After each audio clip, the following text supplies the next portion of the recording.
then call a good game on Sunday.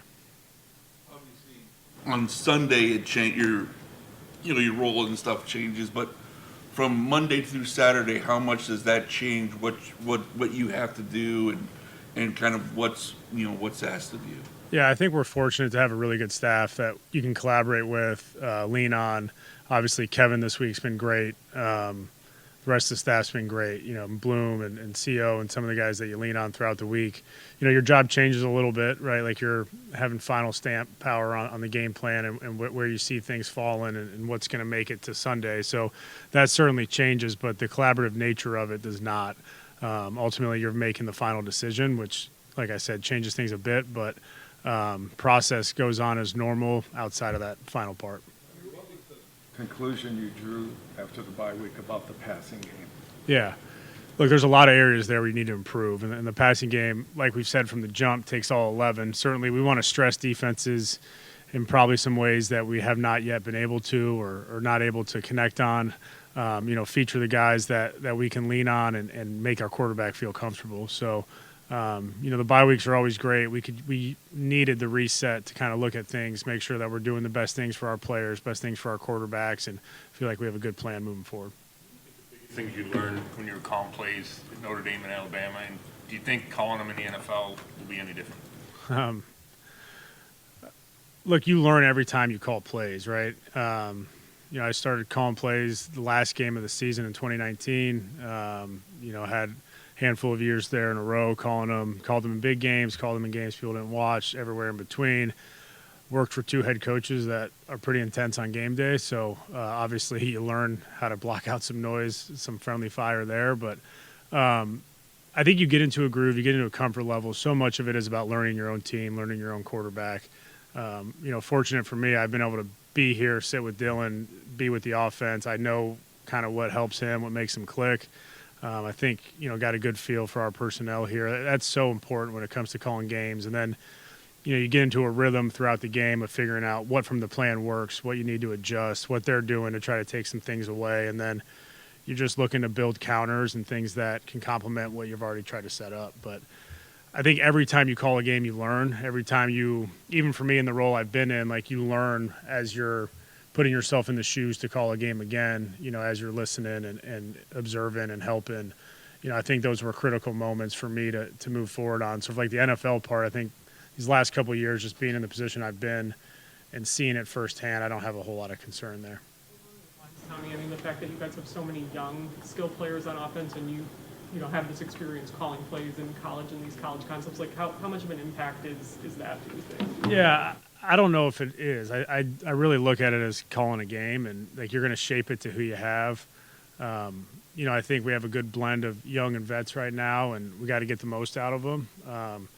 I wouldn't say like solely because I called games in college, it gives me a leg up. I think calling games gives you a perspective of how you utilize your personnel and how you utilize putting guys in the right spots.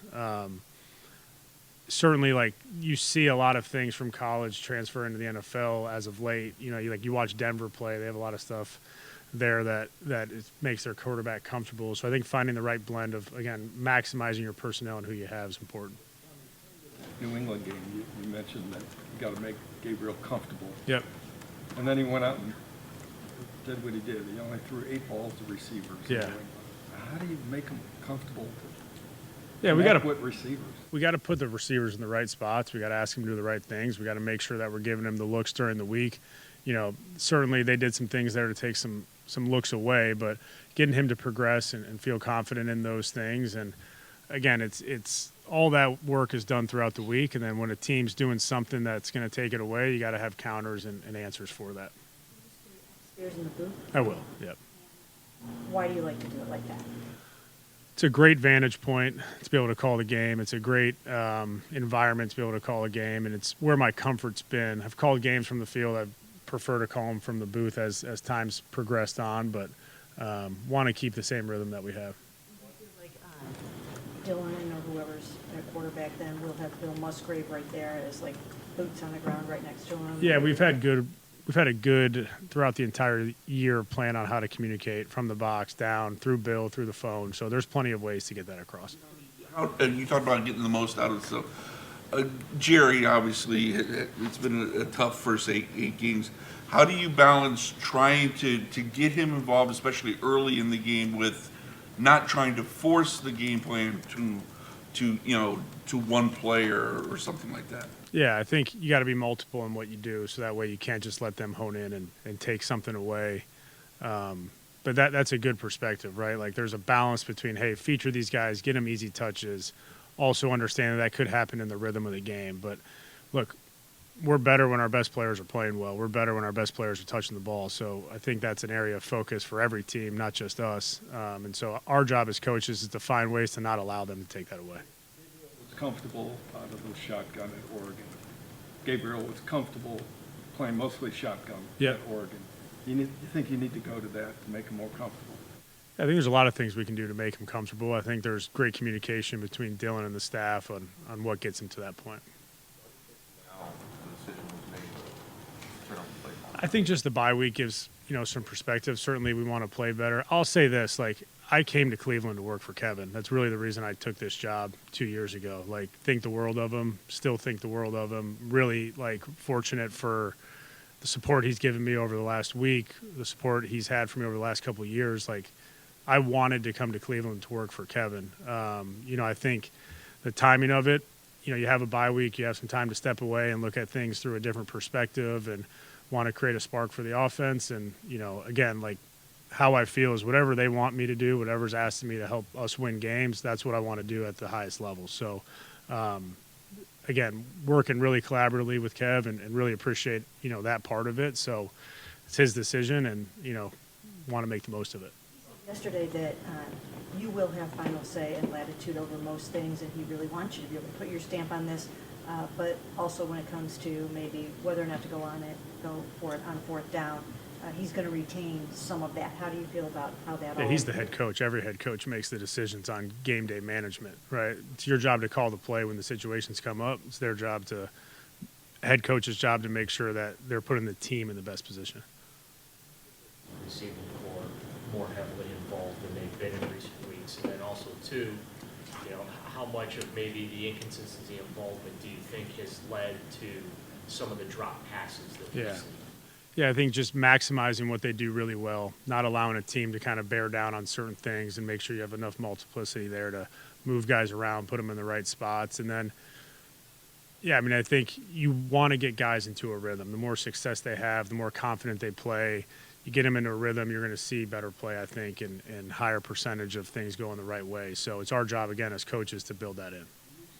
In Gabriel's 4 starts, do you think defenses are trying to hem him into the pocket, to keep him in the pocket and make it more difficult for him? Yeah, I think every defense you play has certain rush patterns where they try to take away what a quarterback's comfortable with. You see a lot of times with right-handers, they try to use a flush rush, get them out to the right, and then they'll loop somebody and show up as a quarterback tries to get out to their right. You see guys who maybe retreat in the pocket, they want to push the inside. So I think, defensive coordinators do a good job of studying quarterbacks' habits, and we got to make sure that we're doing enough in our protection scheme to allow him to have different answers. But just from aesthetics, how it looks, because it's the same playbook, because it's still collaborative, do you think just watching the game, the offense and how it operates is going to look much different than it did the first 8 weeks? I'll ask you next week, I guess. I would think every play caller is going to have a different feel, a different spin on things. They're going to have things that they value, things that they want to get to.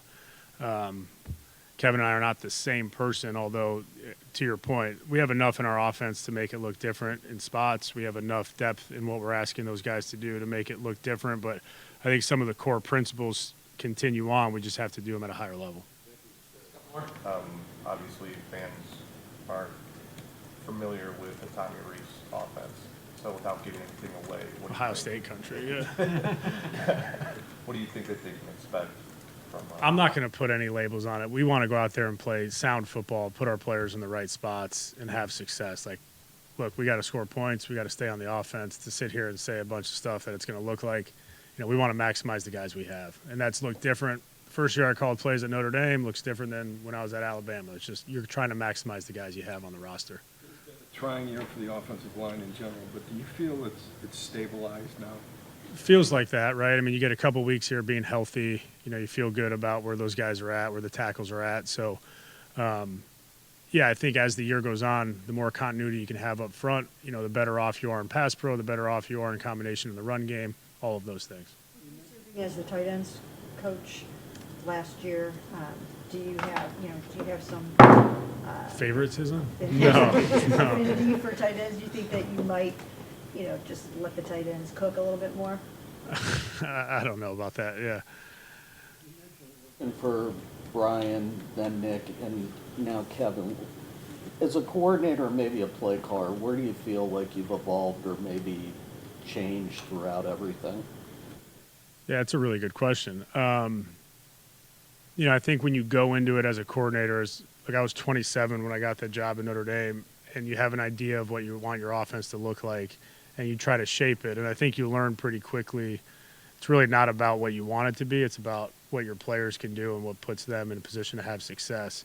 So certainly learned that young in the career. And then I think with, Coach Saban in Alabama, you learn how to have compliments, how to have counters in that league. At that level, like you better have that stuff built in or you can get exposed pretty quick. And then I think you learn the ability to anticipate and have some foresight into what teams are going to try to do to stop you and then have a great plan there. I will say with Nick as well, like you better have a core belief on what your guys can execute at a really high level and continue to ask him to do that. Which like he challenged you to be simple and execute those things at a really high level. And I think, again, you have all these ideas of what you want to be.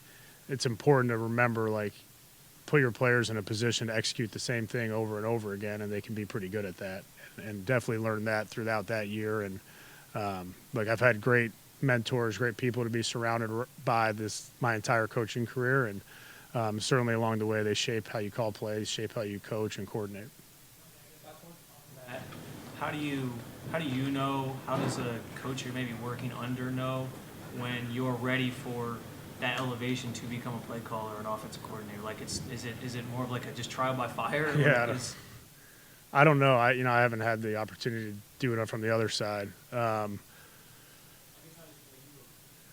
You probably don't. You just put in the work and you try to put your players in the right spots. The first game I called was a bowl game, at the end of a year, and you work towards it. You try to start visualizing it and anticipating it. But, at some point you got to go out there and do it. And, you rep it, you practice it, you work exercises throughout the week to put yourself in that spot. And then you lean on the people around you and you have confidence in what you're doing. Cool. Thanks, guys.